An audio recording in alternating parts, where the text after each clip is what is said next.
Seguimos con nuestro tema de la reforma, pero vamos a predicar la palabra de Dios. Ya vimos la parte histórica. Ya sabe usted por qué los creyentes bíblicos nos identificamos con la reforma. Porque más allá de los hombres, nosotros no veneramos a Lutero ni a Calvino, de ninguna manera. Ellos fueron hombres usados por Dios, que también, entre otras cosas, cometieron muchos errores. Pero Dios en su gracia los usó para darnos luz acerca de las Escrituras. El título de la enseñanza de hoy es 5 verdades no negociables. 5 verdades no negociables. Hay cosas no negociables en nuestra vida, ¿no? Hay cosas que podemos ceder en algunas cosas, ¿no? En nuestra vida personal o en nuestra creencia. Pero hay cosas esenciales, fundamentales que no son negociables. La doctrina básica del Evangelio no es negociable de ninguna manera. Y hoy vamos a hablar de las 5 verdades que no son negociables en nuestra fe cristiana. Y les voy a pedir a todos que vayamos al libro de Juan, Evangelio de Juan, capítulo 8. Evangelio de Juan, capítulo 8. Y vamos a leer los versículos 31 y 32.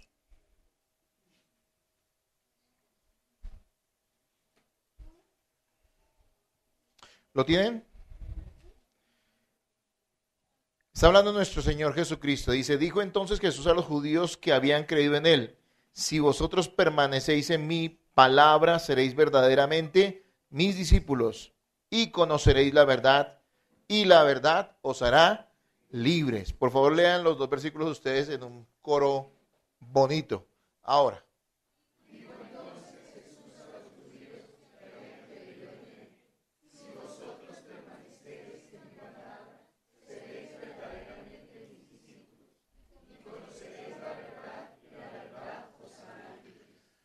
Muchas personas que se dicen hoy cristianas desprecian la doctrina correcta, el estudio de las Escrituras.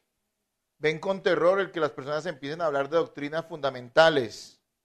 Desprecian a aquellos que para ellos no son gente del Espíritu, sino son gente de la letra, malinterpretando algunos pasajes bíblicos que no se refieren al hecho de que el Espíritu Santo, las experiencias espirituales o místicas, sean superiores al conocimiento de la Escritura. Algunos dicen que las doctrinas dividen. Yo creo que tienen razón. La sana doctrina divide. La sana doctrina separa. La sana doctrina da a conocer quiénes son verdaderamente de Jesucristo de quienes no son verdaderamente de Jesucristo. Entonces tal vez en eso sí tengan la razón. Pero los que somos de Jesucristo estamos unidos por la doctrina, porque no estamos unidos por sentimientos. Los sentimientos cambian. Hoy un hermano puede estar en una mejor posición frente a ti, mañana no. Pero igual estamos unidos ¿en qué? En el Evangelio, en la fe. Tenemos una sola doctrina. Dice que la meta de los creyentes será llegar a la unidad de la fe. Está hablando de esto, de el conocimiento pleno de Jesucristo en su palabra, viviendo, habitando y caminando como Él nosotros, ¿sí? Así que sin la doctrina verdadera no hay cristianismo verdadero. Así de sencillo. El cristianismo no es un sentir. El cristianismo es una fe. Y la fe es producto de una creencia correcta. Entendí hace años que lo que yo debía hacer para que haya un verdadero avivamiento en los corazones es enseñar la palabra. No esperar experiencias raras, ni confiar en métodos, sino predicar la palabra. La palabra de Dios dará vida a los que tiene que dar vida.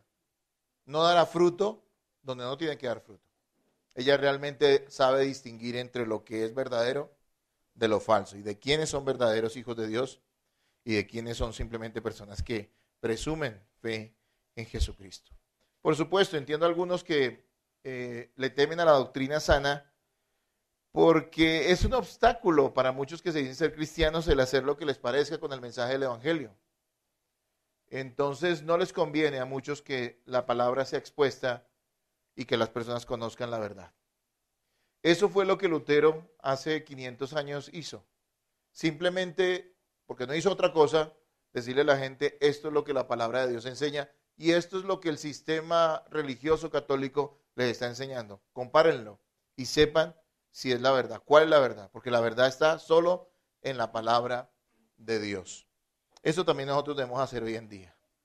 Jesús nos hace dos afirmaciones importantísimas, contundentes, que tenemos que tener siempre presente. Primero nos dice y nos muestra quiénes son sus discípulos. Y sus discípulos son aquellos que permanecen y prevalecen en la verdad.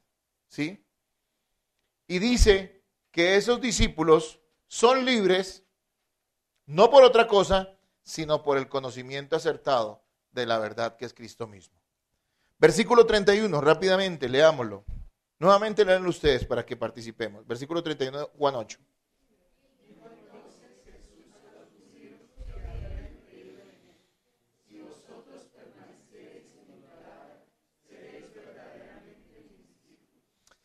Ya eran creyentes, pero Jesús le dice, si permanecen en qué, en el rito, en la visión, en la experiencia mística, en caerle bien al pastor, si permanecen en eso serán discípulos, no. Dice si permanecen en la verdad de la palabra. ¿Quién es un discípulo? No es una persona que presume de ser cristiana, es una persona que permanece en la verdad doctrinal de la Escritura, ¿sí? ¿Quiénes pueden ser considerados verdaderos discípulos? Aquellos que permanecen. Y la palabra me gusta, ¿no? Allí nos está diciendo, dice que si permanecéis, porque a veces hay personas que comienzan bien y terminan mal, porque empiezan a creer tonterías. A veces comienzan bien en el conocimiento del evangelio, pero se desvían. Aquí dice que los verdaderos discípulos permanecen en la verdad de la palabra. Pero entonces hay una consecuencia, permanecer en la verdad de la palabra y ser discípulos del Señor. Y nos la dice el versículo 32. Lean nuevamente el versículo 32, por favor. Este pasaje es supremamente mal usado por las personas, ¿no es cierto? He escuchado hasta en campañas políticas. Los políticos que son los reyes de la mentira, diciendo la verdad, conoceré la verdad y la verdad os hará libres, como si se refiriera a cualquier tipo de verdad. Hay verdades que esclavizan. La verdad de la ley de Dios, sin la verdad de la gracia de Dios, esclaviza. Eso dice la Biblia. La verdad, la ley me dio a conocer el pecado, pero no me dio la solución. Necesito conocer también la verdad de la gracia de Dios para ser libre. Y la gracia de Dios tiene un nombre, se llama Jesucristo. Eso es lo que le está diciendo. Aquí el Señor no está diciendo cualquier verdad. Ya viene en su contexto hablando de la palabra, o está hablando de la palabra. Entonces sí, creen en Cristo y permanecen en la palabra. La consecuencia, ¿cuál será? Que conocerán la verdad y la verdad que los hará libres. Hermanos, y conoceréis, después de conocer su palabra, es que verdaderamente somos libres. Así que la verdad importa. La verdad importa. Y la verdad es Cristo. Y Cristo está revelado en las Escrituras y solo en las Escrituras. Hay gente que dice que Jesús se le ha aparecido y que lo ha visto. Yo no tengo por qué creer eso. A mí me dice el Señor mismo que es en el escudriñar las Escrituras que hallamos la vida eterna y Él es la vida eterna. Basado en esto, quiero recordar hoy las 5 afirmaciones que sintetizan la doctrina cristiana proclamada por los reformadores del siglo XVI. Que no es una exaltación a estos reformadores, que siguen siendo simplemente hombres que fueron usados por Dios. Hombres con errores. La iglesia cristiana no tiene santos, o sí tiene santos. Todos los creyentes son santos, eso dice la palabra. Pero no tiene santos elevados a los altares, ¿no? En los cuales otros puedan confiar. Porque la confianza no está solamente en ¿quién? En Jesucristo. Así que no pensemos que nosotros tenemos algún tipo de veneración por estos hombres, pero admiramos lo que Dios hizo en sus vidas. Y hay 5 afirmaciones no negociables que quiero explicar brevemente hoy. El primero es solo escritura, el segundo es solo fe, el tercero es solo gracia, el cuarto es solo Cristo y el quinto es solo a Dios la gloria. Se pronuncia, regularmente usted los encuentra en latín, ¿no? Suena más sofisticado, pero ¿qué es esto? ¿Sí? Solo escritura. Ahora, vean, Esto lo creemos todos los cristianos evangélicos de sana doctrina, sin importar la denominación. Desafortunadamente, algunas de las iglesias evangélicas de hoy, o yo diría muchas, se han desviado de estas verdades, que son bíblicas, no tanto históricas, bíblicas. La primera cosa, la primera verdad negociable es que nosotros creemos en la sola escritura. Eso quiere decir que la Biblia y solo la Biblia es la única autoridad sobre el cristiano en asuntos de fe, salvación y vida práctica. ¿Dónde encontramos la salvación? En Cristo. ¿Y Cristo está revelado dónde? En las escrituras. ¿Cómo siendo creyentes en Cristo podemos confiar en la salvación? En la seguridad que nos da el entender la verdad bíblica. ¿Y cómo podemos, ahora que somos hijos de Dios, saber cómo debemos vivir? Pues lo encontramos en las Escrituras, solo en las Escrituras. Yo quiero que usted vaya y me colabore y con eso participa 2 de Timoteo capítulo 3, versículos 16 y 17. Búsquelo y lo leen. Hoy vamos a usar la Biblia, ya que este no es un mensaje expositivo y realmente aquí muy raro que no prediquemos expositivamente. Siempre predicamos expositivamente, pero hoy vamos a hacerlo de una forma un poquito usando más versículos y una forma un poquito más temática. 2 Timoteo 3, 16 y 17. ¿Lo tienen, hermanos? Léanlo, por favor, léanlo ahora.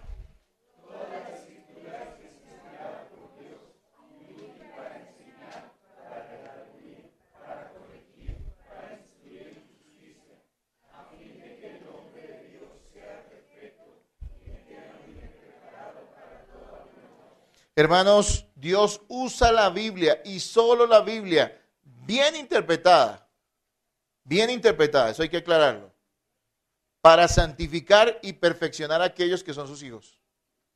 Aquellos que han sido salvados por la gracia de Dios, al comprender las Escrituras y estar sumergidos en ellas constantemente, son purificados, son limpiados, son santificados por Dios. La pregunta es qué tanto tú realmente estás empapado de las Escrituras. Porque si las Escrituras no viven en ti, ¿se acuerdan lo que la palabra nos dijo en Colosenses la semana anterior? ¿Qué decía de la palabra? Que debería abundar como en nosotros, en abundancia, ¿no es cierto? Y ahí la pregunta es, ¿mora la palabra de Dios en abundancia en tu vida? Habíamos hablado que morar quiere decir habitar. O sea que la palabra no debe ser un visitante en su vida, sino alguien que está viviendo en usted y que afecta toda su existencia. Así debe ser. Ahora, solo la Escritura bien interpretada es la medida con la cual se puede determinar si las doctrinas y prácticas de una iglesia son verdaderas. Entonces, ¿cómo sabe uno que una iglesia es una iglesia verdaderamente de Dios? O una congregación es verdaderamente genuina del Señor. Pues comparando sus enseñanzas con lo que la Escritura enseña. Pero para eso requiere que usted sea un estudiante de las Escrituras.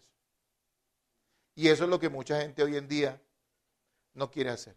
En la época de Lutero no habían copias de Biblia. Hasta ahorita se había inventado la imprenta y empezó a surgir. De hecho, eso fue uno de los grandes avances que permitió que la reforma protestante se difundiera. Pero la gente difícilmente tenía una Biblia. Eso era una cosa muy costosa. La gente quería, en muchas ocasiones, muchos querían acercarse a la Escritura, pero no tenían la forma de hacerlo. Hoy sucede todo lo contrario. En toda casa hay Biblias. Dicen las estadísticas, escúcheme esto, que el libro más distribuido, impreso en la historia de la humanidad es la Biblia. Si usted ve las estadísticas, ve que la Biblia es el libro más distribuido con millones y millones y millones de copias. Y el libro más impreso. Y usted ve el segundo y ve que está lejísimos de la Biblia. Pero eso significa que la Biblia la gente la esté conociendo, la esté estudiando y la esté viviendo. No. Y eso hará a esta generación más culpable que las generaciones que estuvieron antes de la Edad Media o de la Reforma Protestante. Tú tienes una Biblia, pero no la lees. Hasta en los celulares hay Biblias. Ahora, acuérdense que la Biblia no es para leerla tanto, sino para estudiarla. Eso requiere ejercicio mental y muchos no quieren hacer eso. A algunos les cuesta incluso escuchar la enseñanza correcta de otros.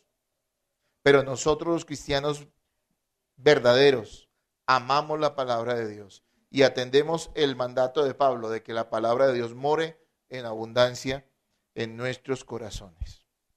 La Escritura es la única fuente de revelación divina escrita. Dios no habla aparte de las Escrituras. Por favor, anote esto. Dios no habla aparte de las Escrituras. Le digo, anótelo, si lo tiene allí para escribir, si no, por lo menos en su cabeza o su corazón. Dios no habla aparte de las Escrituras. Ah, pastor, pero Romano no dice que Dios habla a través de la creación. No se da a conocer a través de la creación. Pero esa revelación no salva a nadie. Simplemente sirve para que los hombres sepan que hay un Dios. Pero la revelación bíblica, los evangelios, es la que trae luz al conocer a Cristo allí para que la gente pueda ser salvada. Dios solo habla a través de la Biblia. Y dice Hebreos, ¿sí?, que en el pasado Dios habló de muchas formas, pero que ahora nos ha dado la revelación a través de su Hijo. Cristo es la mayor revelación de Dios. Después de haber conocido a Jesucristo y de ser revelado en las Escrituras, no hay nada más que debamos esperar que Dios nos revele aparte de ella. Muy importante esto. La Biblia enseña todo lo que necesitamos saber para nuestra salvación. O sea que usted necesita saber algo de la Biblia y algo de otras doctrinas o filosofías para encontrar la salvación. Todo está contenido ¿dónde? En la Biblia. Hay una declaración que hicieron varios teólogos y pastores hace 20 años que se llamó la Declaración de Cambridge sobre las 5 solas. Aterrados por la manera en que la iglesia se ha desviado, la iglesia evangélica se ha desviado de las verdades bíblicas y de las verdades de la Reforma, expidieron algún comunicado y eso está en internet y lo puede buscar, lo explican de una manera muy sencilla. Parte de eso yo lo recogí en la Declaración de Fe de nuestra iglesia. Pero ellos hacen una afirmación y unas negaciones, y entre las negaciones sobre solo escritura dicen lo siguiente: negación quiere decir algo en lo cual no creemos. Creemos en la sola escritura y no creemos en esas cosas. Y dice, negamos que el Espíritu Santo hable independientemente o contrariamente a lo que está escrito en la Biblia. Los verdaderos creyentes negamos que el Espíritu Santo hable independiente o contrariamente a lo que está escrito en la Biblia. O que experiencias espirituales personales puedan ser en alguna forma medio de revelación. ¿Sí? Yo entiendo que hay personas bien intencionadas que porque han sido mal enseñadas creen que Dios les habla. Y dicen, Dios me dijo esto, Dios me dijo aquello. Pero es que eso es contrario a la verdad bíblica. Cuando Dios habla, Dios no habla por hablar. Cuando Dios habla es una revelación que todos los hombres deben conocer, y si alguien está absolutamente seguro que tiene el mismo grado de revelación que los apóstoles o que los profetas del Antiguo Testamento, tendría que añadir lo que Dios le habló a la Escritura. Y tengo que decirles que cada vez que ha pasado eso, ha surgido una secta. La señora Elena G. de White creyó que de alguna manera tenía una revelación especial de Dios y surgieron los adventistas del séptimo día. Y el señor Charles Taze Russell creyó que también de alguna manera tenía una revelación aparte de la Biblia, y ahora existen los testigos de Jehová. Y así podría hablarles de muchas. Casi que cada iglesia, cada pastor se le ocurre que Dios le dice cosas. O sea que no cabrían en las hojas del mundo ni en los discos duros del mundo tanta información acerca de lo que supuestamente Dios habla. No, es que creemos en la sola escritura porque creemos en la sola escritura. Creemos que todo lo que necesitamos conocer acerca de Dios y de su voluntad para nosotros está ¿dónde? En la palabra de Dios. Por eso nosotros nos dedicamos aquí a otra cosa. No está mal hacer otro tipo de eventos, pero no queremos perder mucho tiempo en eso. Porque cuando nos reunimos es ¿para qué? Para honrar a Cristo a través del estudio y de la exposición de su palabra. Por eso somos cristianos reformados. Entonces, ¿usted cree en la sola escritura, hermano? No. ¿Tiene Biblia en su casa? ¿Tiene Biblia de papel? Hermano, ojalá la carguen, porque eso da un testimonio. No estoy en contra de las tablets ni de las celulares, pero creo que la Biblia escrita, esto, que lo vean a usted, que lleva una Biblia de estas, demuestra de cierta manera también que usted es una persona que confía y ama la escritura. Traiga la Biblia de papel, procure, ¿no? No estoy en contra de quien traiga en tablet, pero creo que es muy bueno. La Iglesia Católica cree que su tradición iguala a la autoridad de la Biblia. Ya se los expliqué. Entonces, si el Papa dice una cosa y la Biblia dice otra, pues ahí tratan de compensar. Para nosotros eso es una falsedad, porque eso enseña la palabra. Muchas iglesias evangélicas en la práctica igualan a la Biblia con sus experiencias, profecías o creencias pastorales. pero eso es contrario a la verdad. Entonces, primero, ¿qué? ¿Cuál es la primera verdad que no negociamos? ¿Cuál? Sola escritura. La segunda es solo por fe, o sola fide, pues en latín, para que suene sofisticado. Eso quiere decir que la justificación es por gracia solamente a través de la sola fe en Jesucristo únicamente. Hermanos, somos declarados inocentes por una sola razón, delante de Dios. Por la gracia que Él nos da y la fe que tenemos en Jesucristo, que es la manifestación de la gracia de Dios en nuestra vida. O sea, usted solamente va a ser perdonado por Dios. Solamente va a ser declarado hijo de Dios. Solamente va a poder tener una relación real con Dios a través de la fe en Jesucristo y nada más. No hay que añadirle nada. Solo la fe en ¿quién? En Jesucristo. Pero para tener fe en Jesucristo también hay que para tener sola fe, hay que tener sola escritura. Porque el problema es que hoy muchos están inventando cristos amañados, cogen versículos y los sacan y dicen que el Cristo hippie, que el Cristo de la prosperidad, que el Cristo buena onda, que el Cristo que ve a la gente pecar y se ríe. No, ese no es el Cristo de la Biblia. Hay que tener sola escritura para tener sola fe. Están relacionadas. Así que es solo por fe, solo por gracia, mediante la fe. La gracia es la que salva, pero la fe es la que cree lo que Cristo ha hecho por nosotros para salvación. Vayamos a Romanos 1:17, que lo leyó Edgar ahorita en el momento en que vamos a hablar juntos. Pero este es uno de los grandes pasajes de la Escritura. Todos son grandes, pero este es algo especial también, porque nos revela el Evangelio. Romanos 1:17, ¿lo tienen, hermanos? Por favor, léanlo ahora.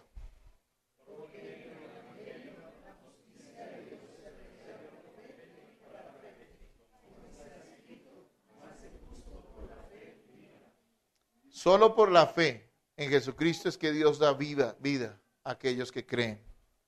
Dios justifica en base a los méritos de Cristo que son adjudicados a los pecadores que confían solo en Él para salvación y nada más.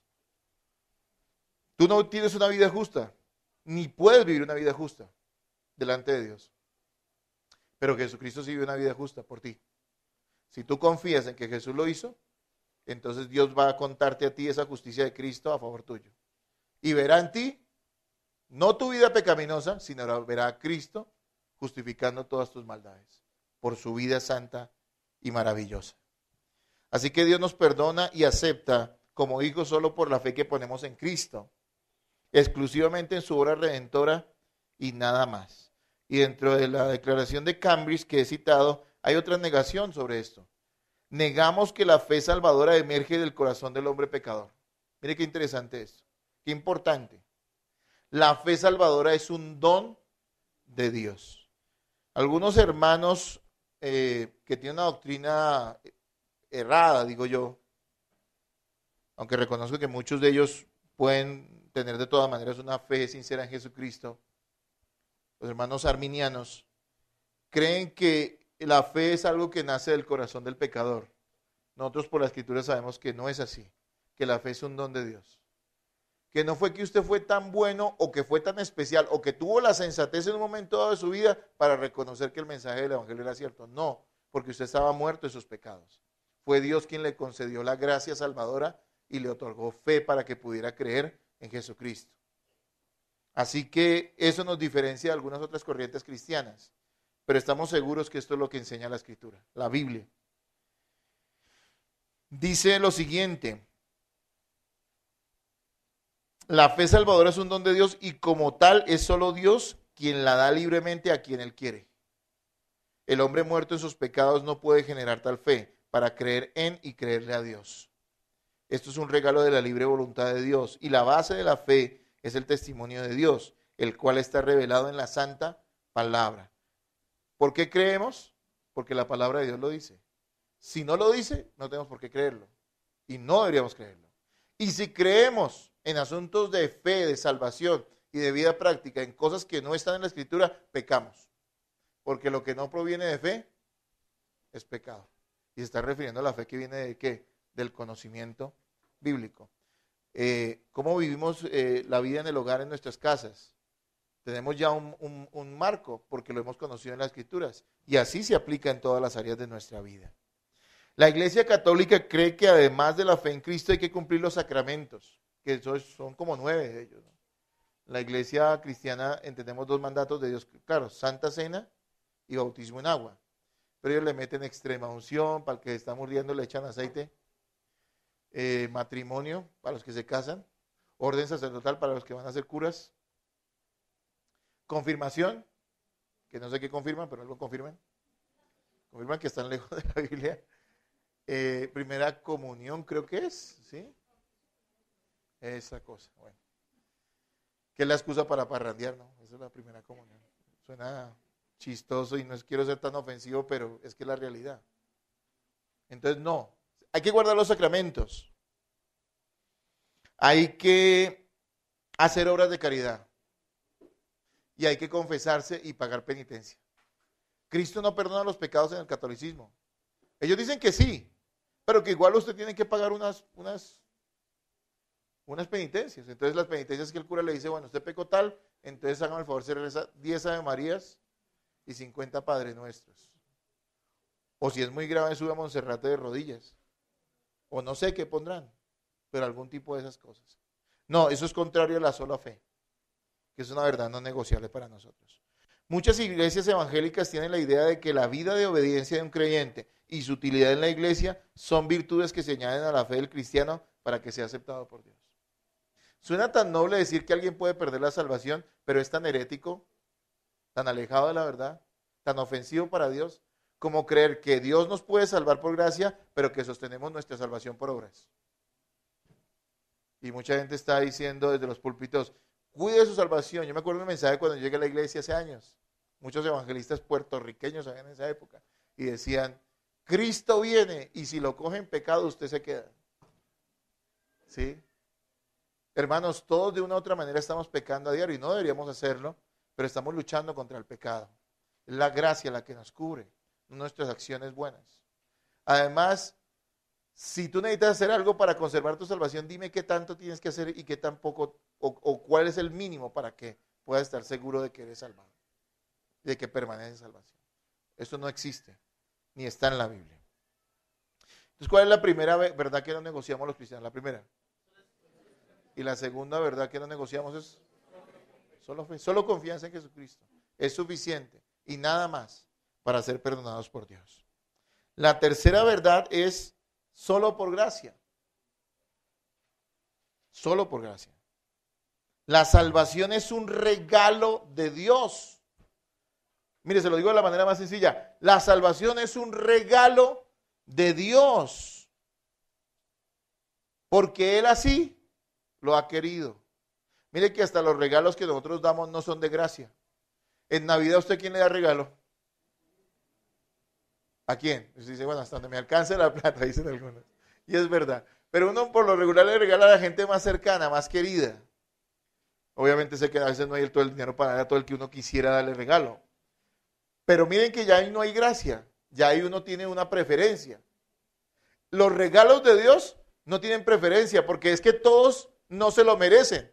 Nadie se merece la bendición de Dios. Nadie se merece el favor de Dios. Ninguno. Por lo tanto, Él regala la salvación y la da como Él quiere. Así de sencillo.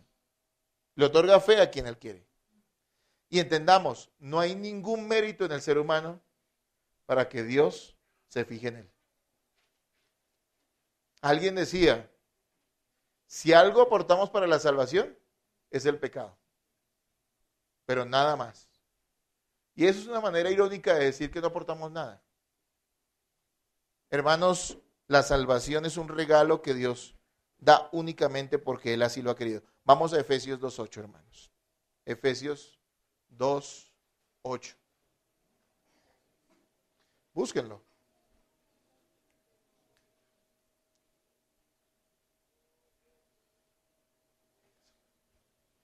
Efesios 2:8. ¿Lo tienen, hermanos? A ver, por favor, léanlo ustedes.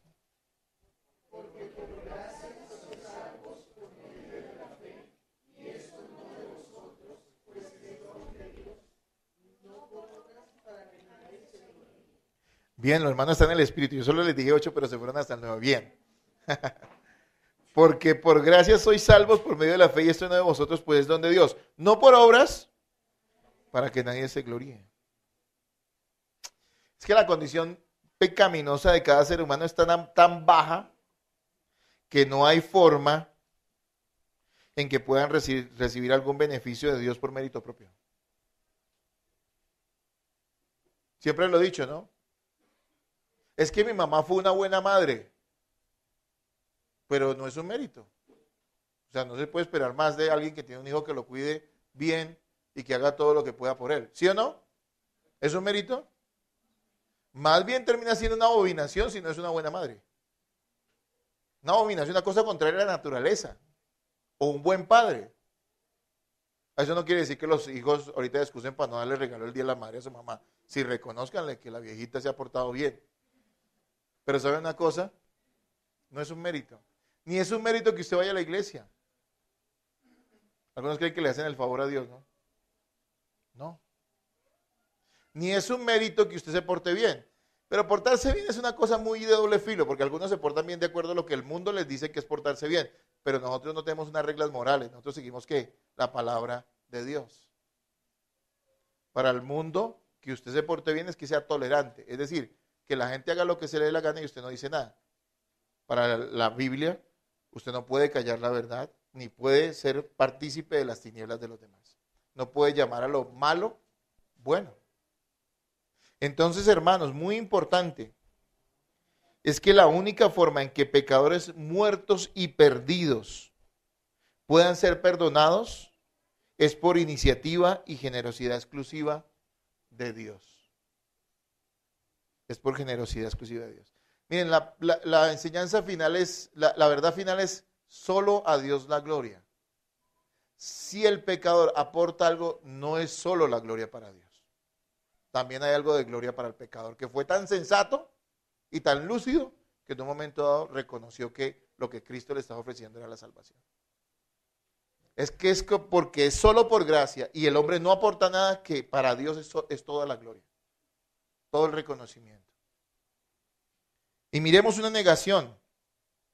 Negamos que la salvación sea de alguna manera el resultado del trabajo humano, métodos humanos, técnicas o estrategias humanas, que en sí mismos no pueden producir esta transformación. La fe salvadora no es producida por nuestra naturaleza humana no regenerada, es solamente dada por parte de Dios al pecador de pura gracia. Escúcheme, yo podría, y ustedes entre todos podemos proponernos, todos los que estamos acá podemos proponernos llenar este lugar de gente. De hecho, podríamos proponer romper estos muros y llenar esto de gente hasta el final. Podríamos proponérnoslo, créamelo. Y yo podría inventarme una estrategia y hacer muchas cosas para que nosotros traigamos y convenzamos a las personas de que les conviene venir a la iglesia. Y podríamos mezclar el mensaje del evangelio con positivismo, motivación o cualquier otra cosa, y seguramente mucha gente llegaría a este lugar. Pero entiéndame, eso son añadiduras humanas que no salvan a nadie. Lo único que nosotros tenemos que hacer para que Dios haga lo que solo Él puede hacer es exponer claramente la palabra de Dios a otros. Por eso su deber es predicar el evangelio a todos.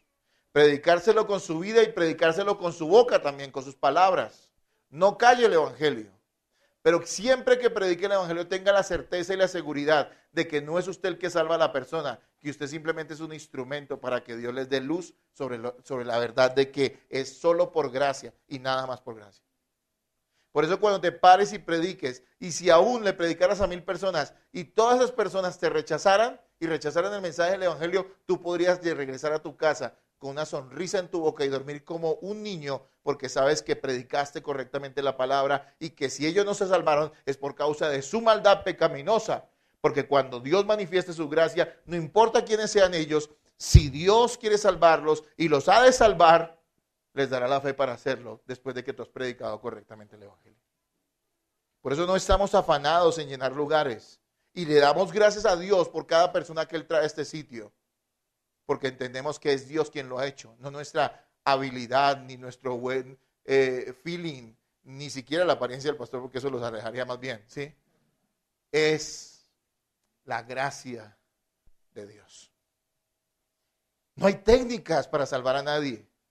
Pueden haber técnicas para conseguir adeptos. Pero ¿de qué nos sirven los adeptos? Los adeptos son un problema. La iglesia no está conformada por gente simpatizante del evangelio. La iglesia está formada por creyentes renacidos por el poder y la gracia del Espíritu Santo. Es algo tan grande que no puede hacer un ser humano jamás.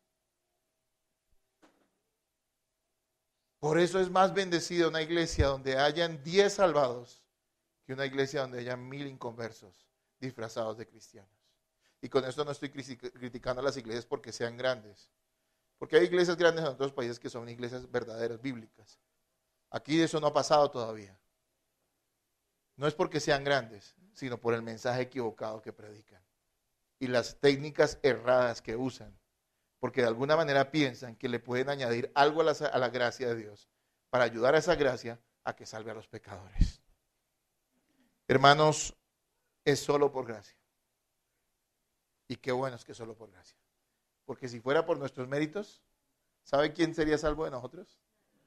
Así fuera una gotica que el Señor nos dijera, yo pongo el 99.9.99 con decimales. Y ustedes pongan el 0.000000001. Pónganlo. Se las pongo fáciles para que ustedes sean salvados. ¿Quién sería salvo? Nadie. Porque nunca alcanzamos a llenar la expectativa ni la grandeza de la pureza que Dios exige de alguien que va a heredar el reino de los cielos. Es que del cielo no hay pecado, ni un gramo. Y nosotros somos pecadores de principio a fin. ¿Por qué entramos al cielo? Por solo fe y solo gracia. Jesucristo es nuestro pasaporte. Lo digo de esa manera coloquial. Jesucristo no es un tiquete para el cielo. Jesucristo cambia el corazón del pecador. Pero es por él que podemos llegar a la gloria. También nos da seguridad el solo gracia, ¿sabe? Porque la gente vive como Lutero. ¿Se acuerdan lo que les comenté? Que él vive atormentado porque él decía, yo quiero ser salvado, pero aunque me esfuerzo no puedo. Me confieso todo el día y no me siento limpio. Rezo 6 horas y es como si no hubiera pasado nada. Porque eso no limpia. Y entonces nos aleja del legalismo. Que es que si tú no haces estas cosas, no vas a ser salvo. No. Es por la gracia y solo por la gracia. Después de que seas salvado, el Espíritu Santo mismo te va a instar a que vivas una vida de obediencia. Pero primero, lo primero. Primero, la gracia. Nunca predique el evangelio en base a normas. No, pórtese mejor con su esposo y verá que Dios va a estar con usted. ¿Es verdad eso? ¿Es verdad o no? Porque algunos dudan. No, pórtese bien con él y verá que ya Dios lo empieza a bendecir. ¿Es verdad? No, es mentira. De hecho, lo está alejando de la verdad. Lo que usted tiene que decirle, mire, usted es una mala esposa porque usted no es cristiana. Cristo no vive en su corazón y todo lo que usted hace es pecado. Hasta lo bueno le termina mal. Es por eso que hasta la rosa le quema. Entonces, ¿qué pasa? Usted necesita es que entender que solo Cristo es su salvación para dejar ese corazón pecaminoso. Y cuando usted deje ese corazón pecaminoso, ya va a empezar a andar en obediencia. Y sabe que usted va a ser una buena esposa, no porque quiera agradar a su marido. Usted va a ser una buena esposa porque usted ama a Jesucristo. Y Él le demanda que usted ame y respete a su esposo. Como la iglesia respeta a Cristo. Hermanos, es solo por gracia. ¿No se gozan eso? A veces me gustaría ser un poquito pentecostal para que... Pero solo en eso. Para que nos emocionáramos un poquito. Pero a mí me emociona esto, me emociona harto. Porque yo me conozco. Yo no podría ejercer el ministerio, ni podría ser salvado si no fuera por gracia. Amén. Así que eso de que eres un campeón es basura. Descubre el campeón que hay en ti. ¡Wow! Si descubriera lo que hay dentro suyo se aterraría. No hay campeones dentro de nosotros. Hay fracasados que necesitan ¿a quién? A Jesucristo. Él sí es el campeón. Él sí es el campeón. La primera de nuestras verdades no negociables, ¿cuál es? La segunda. La tercera. Y la cuarta es solo Cristo. Esto quiere decir que solo hay salvación en Cristo. La gracia salvadora de Dios se manifestó exclusivamente por medio de la obra de Cristo. Solo Cristo salva. No Cristo y el pastor. no Cristo y el Papa, no Cristo y el gurú, nada, solo Cristo salva. No solo Cristo y unas obras. ¿Se acuerda el tema de Colosenses que hemos estudiado todo este año, Colosenses?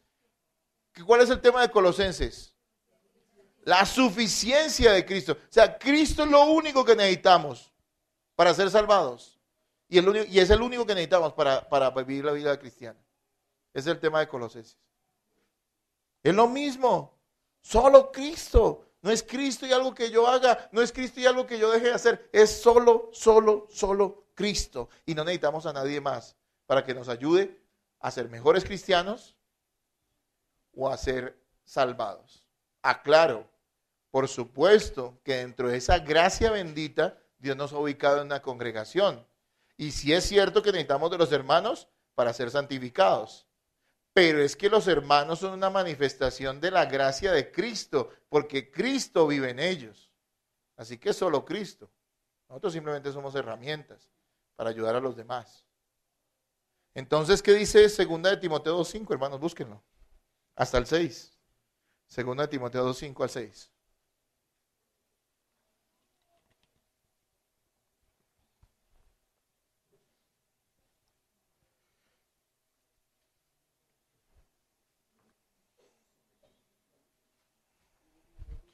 ¿Lo tienen, hermanos? Por favor, léanlo ahora. No, 1 Timoteo 2:5.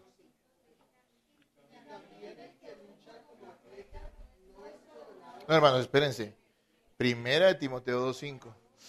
Uy, hermanos, me ha dicho qué vergüenza. ¿Yo dije segunda? Ah, bueno, disculpen, entonces me equivoqué yo. Voy a usar una palabra, el bruto soy yo. Sí, pero es primera, sí, tienen razón. Porque ya está diciendo, uy, 5 años y no han aprendido a buscar un libro en la Biblia. Primera de Timoteo, sí, la culpa es mía. 1 de Timoteo 2:5, por favor. Al 6, ¿qué dice?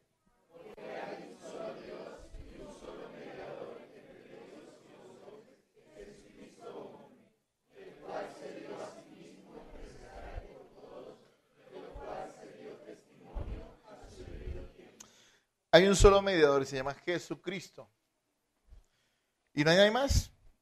Solo su vida sin pecado y su cruenta muerte sustitutiva en la cruz son suficientes para nuestro perdón y reconciliación total con Dios. ¿Saben que el Evangelio solo es predicado cuando se explica claramente la obra redentora de Cristo y se exige a los pecadores tener fe en Él? Importante. Hay gente que dice, yo fui y prediqué el Evangelio. No, no predico el Evangelio. Mire, ¿sabes que en la iglesia allá chévere porque allá te enseñan y hay un buen grupo? Yo he escuchado gente así. Y ¿sabes que te acercas a Dios? Hay gente que predica así, ¿no? Predica, no sé, es mal decir que es predicación, eso no es predicación. Pero la gente cree, no, mira, es que tú te acercas a Dios y sientes una paz interior chévere. Y tú vas a la iglesia y te dan buenas enseñanzas para la vida. ¿Eso es evangelizar? No, evangelizar es una sola cosa. Hablar de lo que Cristo hizo en la cruz por usted, miserable pecador. Y exigirle, escuche la palabra, exigirle que tenga fe en Él. Ah, pero Él no quiere. Igual, Dios le exige que tenga fe en Él. Le ordena que tenga fe en Él. Él no obedece, eso es parte de su condenación. Es un desobediente al llamado de Dios. Es que el evangelio es un ofrecimiento, pero también es una exigencia. La fe en Cristo no es algo que Dios sugiera, es algo que Dios manda a ¿qué? A todos los hombres. Entonces entienda que esto de que solo Cristo salva incluye el hecho de que nosotros seamos buenos predicadores del evangelio. Cuando una persona llegue a ti y te hable de cualquier tema, escúchala y desde ahí parte para recordarle a él que por causa de su pecado es que las cosas están pasando y que en Jesucristo hay perdón para la maldad que ha vivido. Y háblale. Cuando hablo de exigirle, es una exigencia bíblica, pero cuando tú le hables a las personas, pues dile, mira, Jesucristo te manda que creas en Él. ¿Tú cómo vas a responder? Ahora, no le haga oraciones de fe, ¿no? Que eso no existe en la Biblia. Repita esto conmigo, porque eso no garantiza a nadie que sea salvo y posiblemente lo confunda. ¿Sabe cuánta gente va a ir al infierno que hizo la oración de fe? La famosa oración de fe que no está en la Biblia. No, tú tienes que decirle, ¿sabes qué? Yo termino siempre que le predico a alguien lo siguiente, le digo, mira, ¿sabes qué?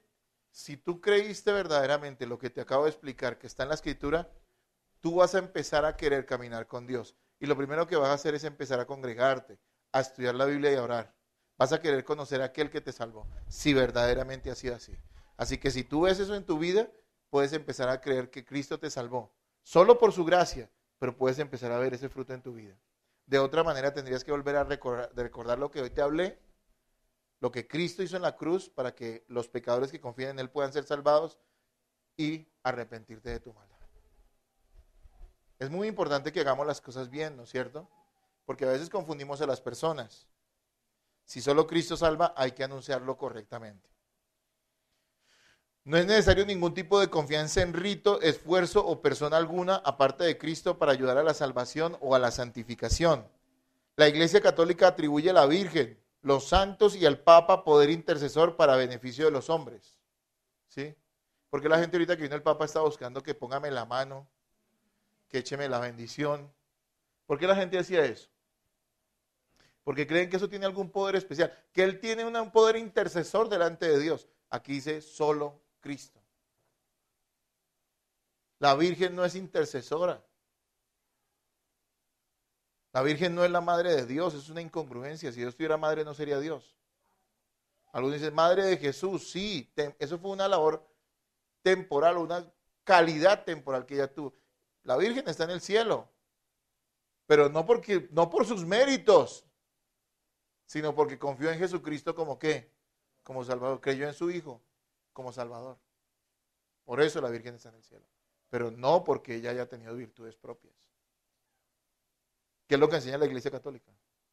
Ni los santos, que hay santo para cada cosa, ¿no? Eso es puro, es paganismo, ¿no? Disfrazado de cristianismo. Pero miren que en las iglesias evangélicas a veces no estamos como tan alejados de eso, ¿no? Porque muchas iglesias evangélicas creen que sus pastores o líderes tienen cierta relación especial, bendición particular o influencia superior con Dios, y que quienes estén bajo su cobertura recibirán los beneficios que vienen por medio de estos ministerios. ¿Por qué la gente corre a X o Y campamento? Está dispuesta incluso a pagar a un congreso donde viene supuestamente un gran apóstol o un gran profeta. ¿Por qué? ¿Por qué? ¿Por qué lo hacen? Por las mismas razones que el católico busca que el Papa le ponga la mano. Es la misma.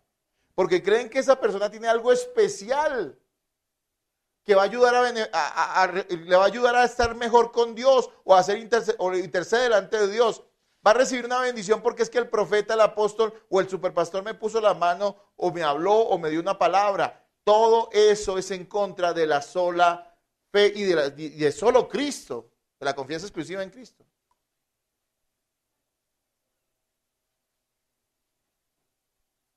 Qué bueno que para la sanidad hoy en día no tengamos que ir detrás de un hombre que supuestamente tiene el don, sino que Dios puede conceder sanidad a quien quiera, simplemente porque ora a Él y se lo pide, si es la voluntad de Dios que sea sanado. Pero ya no hay necesidad de ir detrás de una persona que supuestamente tiene el don, porque la confianza no está en ese hombre, está en ¿quién? En Cristo. Qué bueno. Entonces, yo reconozco que hay hombres de los cuales podemos recibir tremenda bendición porque son buenos maestros espirituales y buenos maestros bíblicos. Y cuando hay alguna conferencia bíblica y hay un pastor que explica bien la palabra, yo voy. Pero yo no voy confiando en él. Yo quiero es que Cristo me hable a través de lo que él está exponiendo en las Escrituras. Puedo admirarlo, pero de ninguna manera pienso que necesite de él para crecer o que interceda delante de mí, delante de Dios. No hay superioridad, en la iglesia no hay superioridad espiritual de nadie. La misma gracia que lo salvó a usted, la misma gracia que lo salvó a Pablo. Con todo lo que Pablo hizo, es lo mismo. Cristo murió de la misma manera por todos. Qué bueno es eso, ¿no es cierto? ¿Cuál es la primera verdad no negociable, hermano? La primera. La segunda. La tercera. Y la cuarta. Y solo si esas cuatro cosas son verdades en nuestra vida, la quinta puede ser cierta también en nuestra vida. Solo a Dios la gloria. Solo a Dios la gloria. Soli Deo gloria. Toda la gloria es para Dios en la salvación de los pecadores. Pero note que toda la gloria puede ser para Dios en la salvación de los pecadores si lo anterior es cierto. Porque si usted es el que pone su fe para ser salvado, entonces no es para Dios toda la gloria. Porque si usted cree que aparte de la Escritura, que es la única revelación divina dada a los hombres, hay otra revelación, entonces habría que darle gloria o crédito a ese otro tipo de revelación. Porque si usted cree que aparte de la gracia hay que añadirle algo más, entonces no es toda la gloria para Dios, también hay que a esa añadidura darle cierto crédito. Y si usted cree que aparte de Cristo hay otras seres o personas o cosas o prácticas que pueden ayudarle a ser salvado, entonces toda la gloria tampoco es para Dios. Pero como todo lo que dijimos es cierto, entonces solo para Dios es toda la gloria. Y recuerde que la gloria es la grandeza de Dios manifestada a través de su creación. La grandeza de Dios manifestada a través de su creación. Le damos un último pasaje, Primera de Pedro 2:9, hermanos. Búsquelo allí.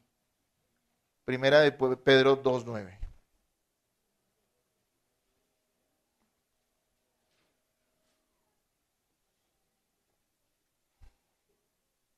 ¿Lo tienen? Listo. Primera de Pedro 2:9. Léanlo ahora.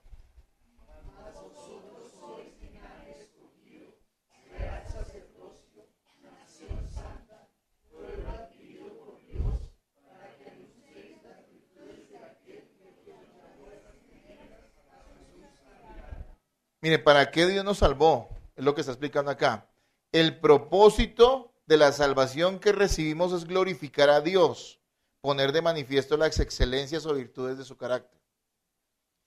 Si Cristo es el que salva y nos mostró a través de ese sacrificio maravilloso, cruento, pero maravilloso, el amor que tiene por nosotros, entonces a través de ese sacrificio podemos entender qué tan grande es el amor de Dios. Hermanos, hemos sido escogidos, hemos sido un sacerdocio, una nación santa. ¿Para qué? Para que anunciemos las virtudes de Cristo. Pero si nosotros no creemos que solo en la Escritura y solo por fe y solo por gracia es que hemos sido salvados y hallamos a Dios, entonces no estamos manifestando la grandeza de Cristo, sino otro tipo de cosas. Una negación más, dice, negamos que nosotros podamos glorificar apropiadamente a Dios si nuestra adoración es confundida con entretenimiento. Si describamos la ley o el evangelio en la predicación, o si autosuperación, autoestima o satisfacción propia se han convertido en alternativa para el evangelio. Sí, el evangelio es una buena noticia, pero lo que dice acá, no descuidar la ley y el evangelio. Es una buena noticia para los que entienden que son pecadores a causa de comprender la ley santa de Dios. Y se les habla del evangelio de Jesucristo. Pero la buena noticia es alterada para muchos. Y ya es una buena noticia de autosuperación o de autoestima. Tú puedes ser feliz porque Cristo te ama. Y resulta que las dos cosas son falsas. Porque si no eres creyente, no puedes afirmar necesariamente que Cristo te ama. Y la felicidad, el pecador nunca la alcanzará plena. Pero en Cristo hay redención. Y sí, los verdaderos creyentes hallamos la felicidad en Él y solo en Él. Hermanos, solo en la verdad Cristo es glorificado. Por eso la verdad doctrinal sí importa. Debemos conocer y proclamar diligentemente la verdad del Evangelio. No negocie jamás estas verdades. Yo les digo algo, hermanos, nosotros somos muy bendecidos, pero también hay algo que nosotros debemos temer. Y es que si nosotros que hemos entendido todo esto, por la gracia de Dios, retrocedemos, tendremos muchísima más culpabilidad que aquellos que nunca escucharon estas verdades. El juicio sobre nuestras vidas tendrá que ser mucho más aterrador y severo. Pero gracias al Señor porque nos ha abierto los ojos para que Él verdaderamente se pueda ser glorificado en nuestra vida. Sí, la verdad importa. Dios no va a ser glorificado en la mentira, por más que esa mentira parezca bonita. Algunos dicen, Dios no puede escoger para salvación porque eso significaría que Él es malo. No, es malo de acuerdo a tu concepto pecaminoso. Tu justicia depravada que está corroída por el pecado. Pero Dios es bueno y maravilloso en la elección, porque demuestra grande misericordia, como nadie la puede brindar, a aquellos que nunca han tenido ningún mérito, ni ninguna virtud en sí mismos para ser salvados. La verdad puede a veces parecer fea, pero sigue siendo algo que glorifica a Dios, y solo eso glorifica a Dios. La mentira puede ser hermosa. Un Dios que acepta a todos. Un Dios que perdona a todos, así no se arrepientan. Un Dios que acepta todas las creencias. Eso es una mentira muy bonita, pero sigue siendo algo que no glorifica a Dios. Así que usted y yo que conocemos la verdad, no solamente debemos conocerla, sino proclamarla. Y ahí de ustedes, hermanos, y yo, y escúcheme en esto, si nos callamos la verdad. Usted tiene que buscar la manera de que personas cercanas a usted de una u otra manera escuchen la verdad de parte de sus labios. Un hombre como el que vimos en la mañana, como Lutero, que fue capaz de pararse frente al mundo entero, sabiendo que corría peligro de muerte y el odio de mucha gente, levantándose contra el gran poder del mundo, la Iglesia Católica, dijo: no me retracto de la verdad y la seguiré proclamando. Esa es la actitud que nosotros debemos tener como cristianos. Pase lo que pase, la verdad es la verdad. La conocemos y es un tesoro que nosotros no vamos a desechar y que vamos a proclamar. Nunca menosprecie el conocimiento bíblico. Escúcheme esto, ya estoy terminando. Nunca menosprecie el conocimiento bíblico, ni siendo negligente en recibirlo. Porque a la gente se le sirve una mesa cada semana en la congregación y muchos desprecian ese banquete por dedicarse a otras cosas y no se congregan. Y eso es despreciar la palabra de Dios. Tampoco desprecie la palabra de Dios siendo indiferente a los mandatos que ella le da. Porque usted conoce la palabra y sabe los mandatos que están allí. Y si usted es indiferente y no procura con todas sus fuerzas en la gracia vivirlos, usted también está despreciando la verdad de Dios. Si la Biblia te dice perdona y tú te resistes a perdonar, tú estás despreciando la palabra que a ti se te transmitió.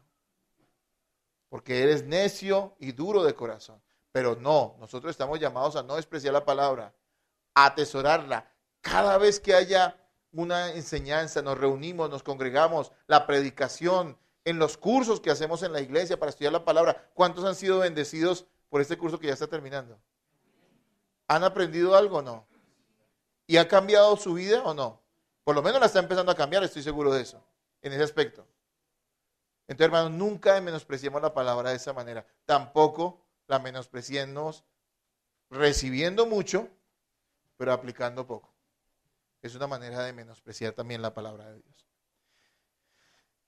Glorifiquemos al Dios lleno de gracia y seamos un reflejo de su amor y de su bondad. Que esa gracia de su palabra no solamente sea en letra muerta en nosotros, sino vida. La palabra no es letra muerta, es vida. Pero si cae en mala tierra, nunca produce fruto. Que usted sea esa buena tierra que da mucho fruto para la gloria de Dios.